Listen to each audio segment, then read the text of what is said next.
All right, so let's take a look at number 1 here. Which statement about the 3 shapes below is true? Well, I can tell you for starters, you're going to have to know the area and the perimeter for each one of these shapes, okay? So let's take a look at Jalen's first.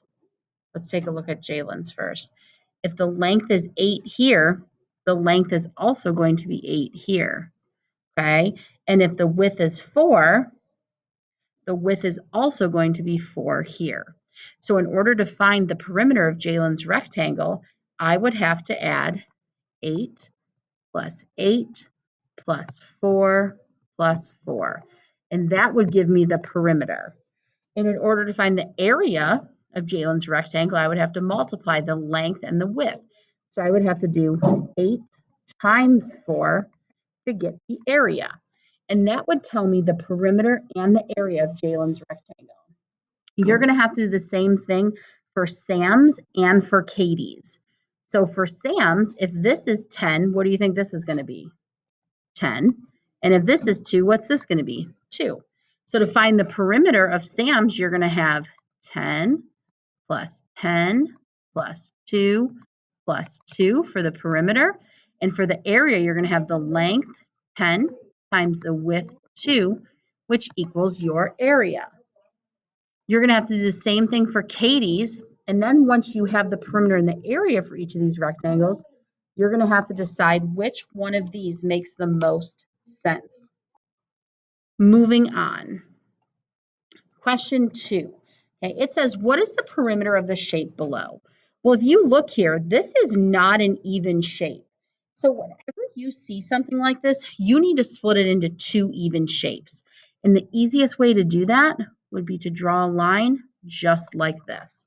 So now I have shape 1 right here and shape 2 right here. So if you take a look, this is like shape 1.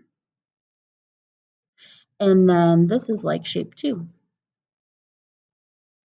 And what I need to do is I need to find the perimeter of both of these shapes. Once I do that, I add them together to get my answer. Now, if you look down here, I split it for you, okay? The original length of this was 8 inches, right? 8 inches.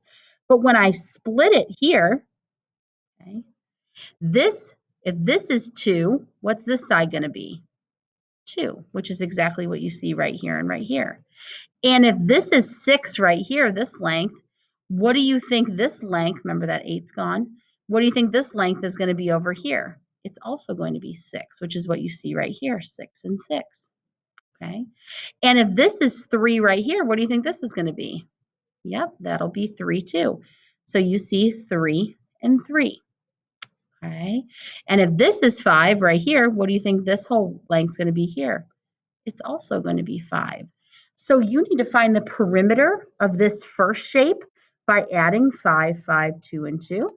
And you need to find the perimeter of this second shape by adding 6, 6, 3, and 3. Add those together and you will get your answer. Moving on. Miss Anderson drew a rectangle on the board. Which of the following rectangles has a smaller perimeter but a larger area? Well, if this is 4, this is 4. And if this is 14, this is 14. So in order to find my perimeter for Mrs. Anderson's rectangle, I know that the perimeter, when I added it all up, was 36 inches.